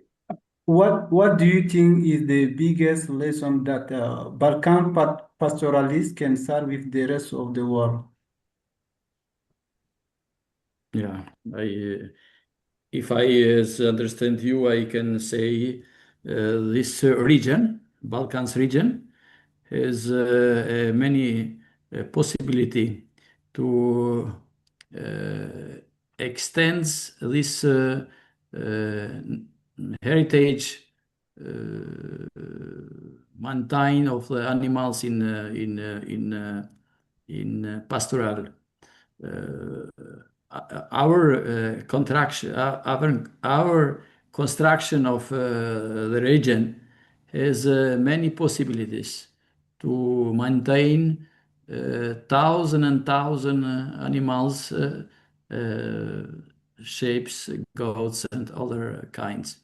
Of course, as in all countries, many people have lived the village the mountains are concentrated in city, and now we have not the problem with climate change, but we have problems with demographic change. As colleagues said before, we have lost this kind of transfer of knowledge from pastoralists to new generation. Okay, thank you, Philip. Thank you very much for your answer. Move to the next session. Yes, thank you very much. Now it's time to conclude, so I will give the floor to Mr. Alfred Hajari, Mr. Hafuz Domi, and Mr. Kristak Skanderi. Mr. Alfred, you are engaged in rural development and local initiatives supporting mountain territories and agriculture communities. Mr. Hafuz, you are executive director at Haddad Malor, whose work focuses on rural development, agriculture, and community engagement in Albania. And Mr. Skanderi, you are a veterinary expert, and like Mr. Alfred and Mr. Hafuz, you are also a core group member of the Western Balkans Regional Gathering, the WBRG. Who wants to start? Mr. Hajari, maybe? Faleminderit. Jam shumë i nderuar që jam pjesë e këtij paneli dhe them në mënyrë modeste disa fjalë në formë konkluzioni. Unë përfaqësoj një shoqat e cila është e dedikuar transhumancës dhe 80% e antarësisë saj janë plegëtorë që aplikojnë aktualisht transhumancën. Vi nga një zonë ku studiusi Gjerman Oliver Schmidt e ka përcaktuar që para 600 vitesh këtu transhumanca ka rregulluar ritmin e jetesës së banorëve të kësaj zone. Dhe studiusi tjetër, Konstantin Jiriček nga Çekia, ka shkruar që ky ritual vazhdon prej disa mijëra vjeçare. Siç duhet dini, Ballkani perëndimor përpara demokracisë, përpara ardhjes demokracisë ka qenë në 2 shtete, ish Jugosllavia dhe Shqipëria. Bashkohen me problemin që ngriti Rigerta për menaxhimin e kullotave dhe kemi pas një sistem komunist i cili ka shkatruar të gjithë traditën shekullore të transhumancës dhe në veçanti ritualin e shtektimit dhe menaxhimin e kullotave që ka qenë një segment 50 vjeçar që është shkput nga tradita shumë shekullore e trashëguar në breza.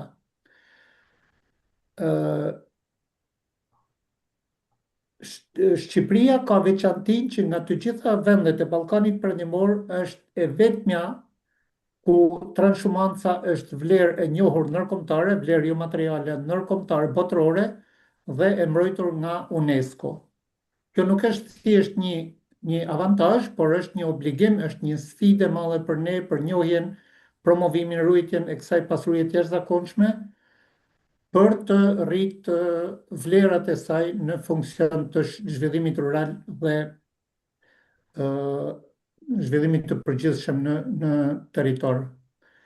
Vlerësoj shumë punën dhe shumë serioze të organizimit të këtij webinari, të gjithë profesorët që unë për të thënë për të qenë sinqert i kam nesh në studimet e mia, në analizat e mia dhe jam shumë i nderuar që jam pjesë e të njëjtit panel me të gjithë këto profesorë të nderuar dhe shpresojmë që aktivitetet të tilla do t'i shërbejnë bashkëpunimit, rritjes dhe vlerësimit të transhumancës në përgjithësi, një vlerë e rëndësishme, e qëndësishme e kulturës tonë jo materiale. Faleminderit shumë. All right. Dr. Luigi, can you translate in a short... Okay, I can say some words about this discussion. My colleagues, Fred Hajari, he said, I am grateful to be part of this event, and thank you very much for organizing this beautiful meeting. I am part of the coordinate of the North Albania, part of a NGO. This work with pastoralism. 80% of his work is about the pastoralism, and he has coordinated many regions in North Albania about transhumance and pastoralism. He said about the two Olympists, scientists from Germany and Czechia, Schmidt and Janicek, if I don't forgot, that has say the importance of pastoralism, especially in Albania. He said about 90 in this region has been just two countries, but the pastoralism has been organized by state, and the private farmer, especially in Albania, don't exist. Now we have a difficulty, he said, and he is agree with Mrs. Loku about the restricting of the grazing in the especially in North Albania. He thanks organizers and is disponible to work hard and to have more opportunity to collaborate. Thank you.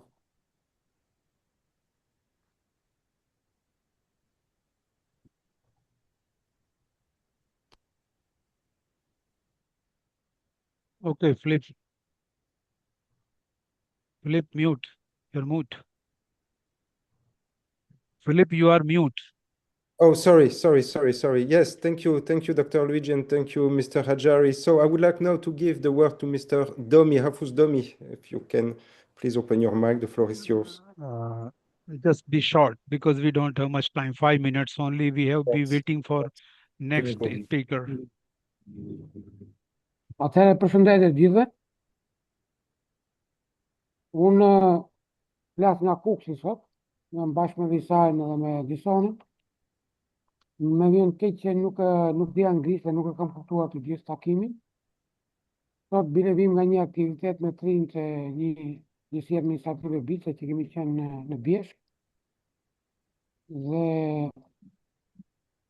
nga ato që kam kuptuar për transhumansën dhe për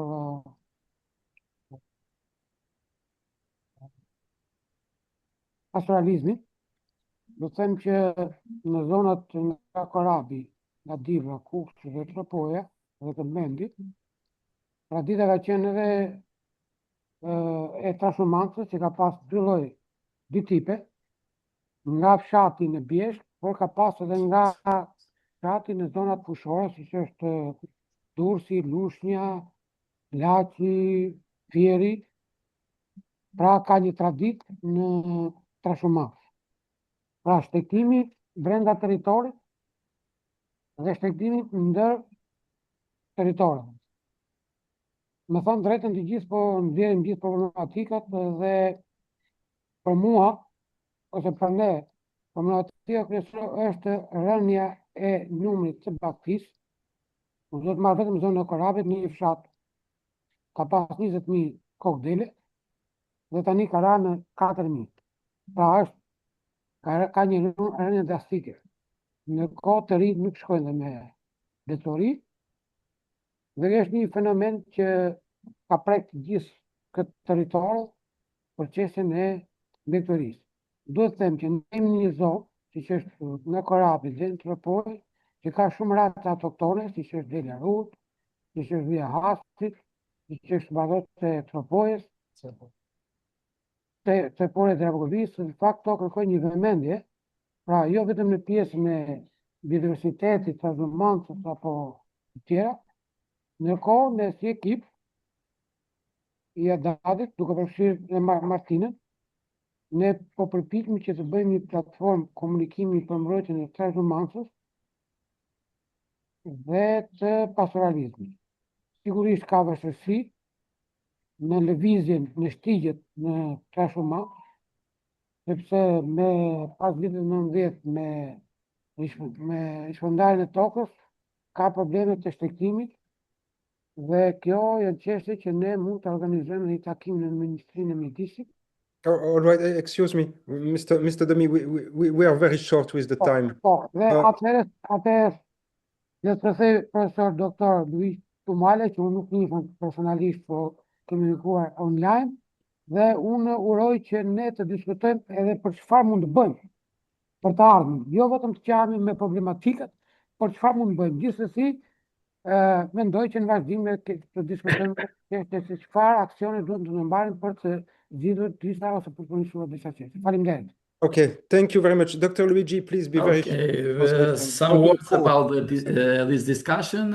Mr. Fusi said, and he is grateful for this webinar, but he said, I don't understand everything in English language, but I work with pastoralism, especially in North Albania. He is the coordinator from some areas, and he is not quite, because the number of the animals are declining.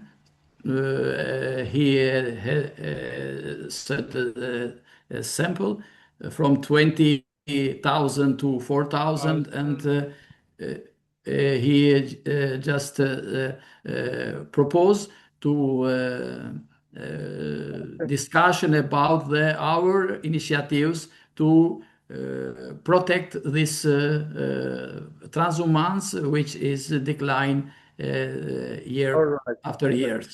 Okay. We have to be very fast now, please. Mr. Skanderi, 2 sentences, please, very short. Faleminderit.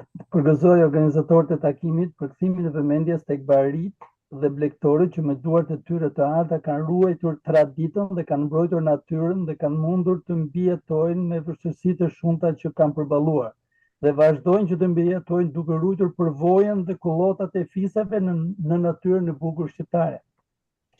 Përvoja 35 vjeçare në terren, me barit dhe blegtorët, në timër në ver, në shie dhe në borë, në profilaksia dhe në terapi, në problemet e tyre familjare, na ka afruar dhe njemi ne mjekët veteriner, pika e orientimit për çdo veprim të marrë nga barit dhe blegtorët.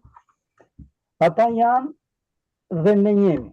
Ne njemi me blegtorët në çdo aspekt të mbinmatjes së tufave, të profilaksive, të terapive dhe të smundjeve ordinere dhe ato të kullotave.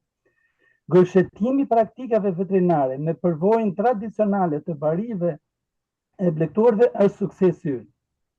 Sot ne hapim si pari në 30 maj në takimin jo vetëm për Elbasanin, por dhe për gjithë Shqipërinë, që është fryt i një bashkëpunimi më tillë ku ruhet me tradita e pastoralizmit, me dhënt, me dhit, me lopët, me kuajt, me shpendët me familjar dhe me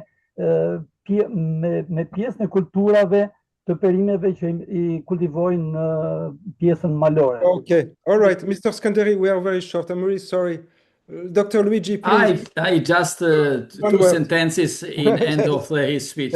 He greetings everybody, and he said we are ready to open the first meeting directly in Librast area for the Western Balkan gathering in Librast.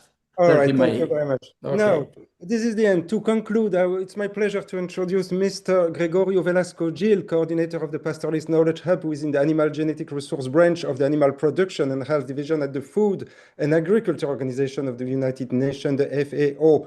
Mr. Velasco Gil works on issues related to pastoralism, livestock system, and animal genetic resources, supporting sustainable livestock development and the livelihoods of pastoralist communities worldwide. Please, Mr. Velasco Gil, the floor is yours. Thank you very much, and thank you to all of you and the organizer to invite me to be part of this nice webinar.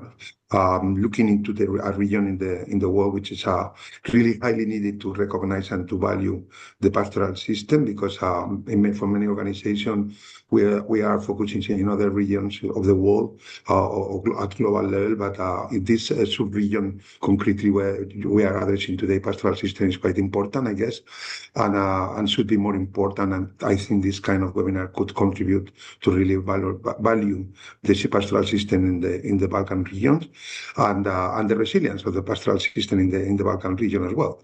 So I see among all of you some friends of long-standing colleagues in different events and webinars and meetings that we had. I will really greeting all of you and just let you know a little bit on the implementation of the International Year, because you know that we are celebrating the International Year on Renal Pastoralism, and I think this kind of webinar can really contribute to achievement and to really mitigate all the challenges that you were mentioning and addressing during the webinar in a quite detailed manner. So something we need to do during the year, and it is about influencing through this kind of webinar, influencing the policy framework that we have in our countries, trying to bring attention from the young people to be and to remain on the pastoral system, trying to give light and the role the woman play in the pastoral system, that it is happening in many European countries, like the case of Spain or France or Italy, where the women are taking really the lead of the pastoral system, and they are really building associations and building networks that they are really beautiful and to see happening today. And so I think this kind of webinar and all the activities that you are proposing from all the different organizations that you belong to are contributing really well to the achievement and the impact of the International Year. I have to say that we have for now map in our website of the International Year that you can check on, and you can investigate on the website of the FAO of the International Year. We have mapped already about 200 events and activities at the global level. I have to say that the most active region in the world for now, reporting back to us on the activities under the framework of the International Year, is Europe. So you are contributing strongly to this, even if we have only one single event collecting all the different local workshops that you are programming to do in the region. But Europe is leading the let's say the activities on the rising awareness and knowledge evidence generation in Europe under the International Year.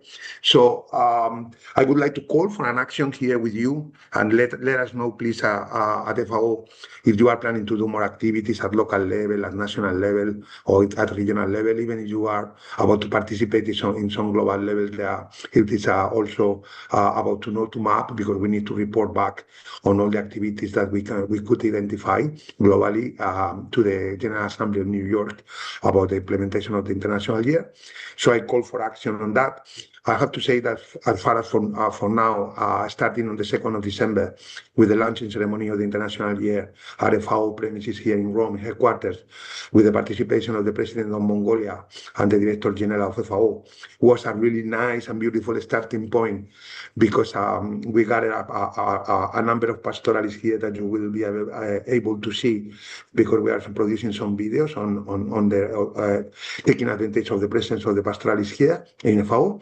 And then follow this, we had a number of milestone activities during those months of the 2026.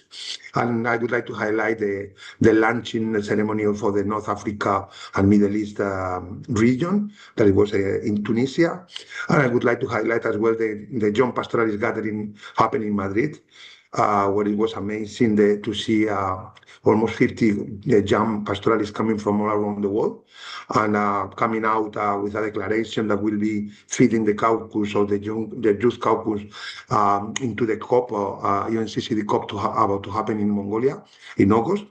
And we are about preparing all of us ourselves to really, from now until the COP, to trying to gather all the declaration and the conclusion and recommendation from this kind of webinar, but also with from physical and in-person meeting that they are happening, and we are trying to support from FAO, like the one that it is now starting for preparation in West and Central Africa, that is going to happen in Abidjan, and the one that is going to happen, or we hope is going to happen in Cusco in Peru, to gather pastoralists from Latin America.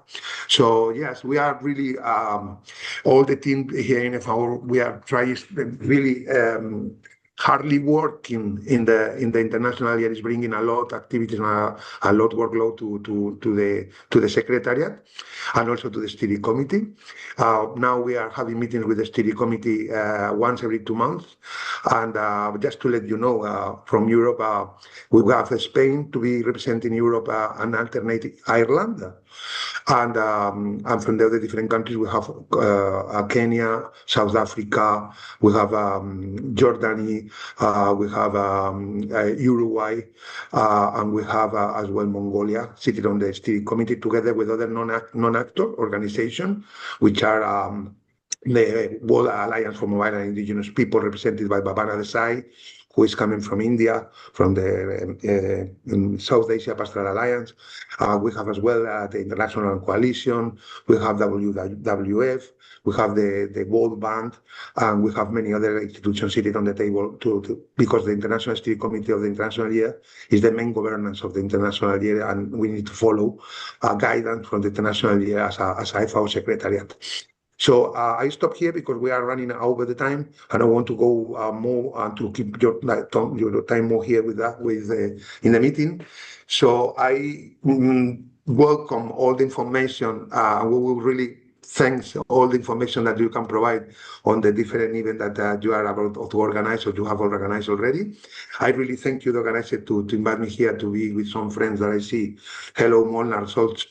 Hello, and another into the sub-region, and the only idea, I don't know if this initiative of having local meetings could help to really bring some of the countries that you will be going and you will be gathering pastoralists from there, North Macedonia, Kosovo, Montenegro, Albania, to really try to make this or start the process of being recognized by UNESCO. I know that Albania already tried, and this, I think, is a long process to go. But you know that the first thing that we need is the recognition of at national level, the recognition at national level as a heritage, immaterial heritage of the culture, immaterial heritage of the country. So we need, first of all, the recognition at country level, and then trying to jump into the global. So this is the idea that I think it could be nice to see starting in some of the countries, and I finish here. And I thank you again to all of you. Have a really pleasant afternoon. Thank you. Thank you very much, sir. Thank you very much, and thank you, Gregorio. Thank you for giving time. I have just one sentence for you. I think recognizing the cultural heritage is a good aspect. But in my personal opinion, it is not going to solve the problems of the shepherds entirely, because the problems are very hard and pressing, like the mobility of the livestock is restricted, and the land rights are not recognized. So these are just out of the purview of the cultural aspects. So even if the states governments are recognizing the cultural heritage of the shepherds and pastoralism, this is not going to solve the hard issues, livelihood issues of the shepherd people. But can help to change the policy environment and the policy will of the government, because it's the Ministry of the Culture together with the Ministry of Agriculture to endorse the folder of this recognition, and within the folder that should be submitted to UNESCO, you make a deep description on all the pastoral system, and this is handled by the Ministry of Agriculture and Ministry of Culture. So it will not be never ever solve all the problems that you are addressing and you are mentioning for sure, but it could change the political will of some of the governments if we push to really and we increase the well understood of the pastoral system, first of all, because many of the challenges that you mentioned is because they don't really understand the pastoral system, and secondly, it's a step on the way We don't need to you want to address all the challenges in a single step, which is impossible as that. So I think it could be a step to help. Okay. Okay. So thank you. Thank you. Okay, Philip, you can close now. Thank you. Yes, thank you very much, all of you. Thank you, Anybody wants panelists. to say just in 1 minute, then we close. We have the photo session, I think, Dr. Hasrat, before to close. Photos are not possible because it requires like everybody has to come on camera, and then it is not possible. Okay. Everybody will not come. Ciao. Thank you very much. We can close then. Bye-bye. Thank you. Okay, take care, Goodbye. please. Thank you. Thank you. Thank you. Bye. Bye-bye. Bye. Thanks. Thank you.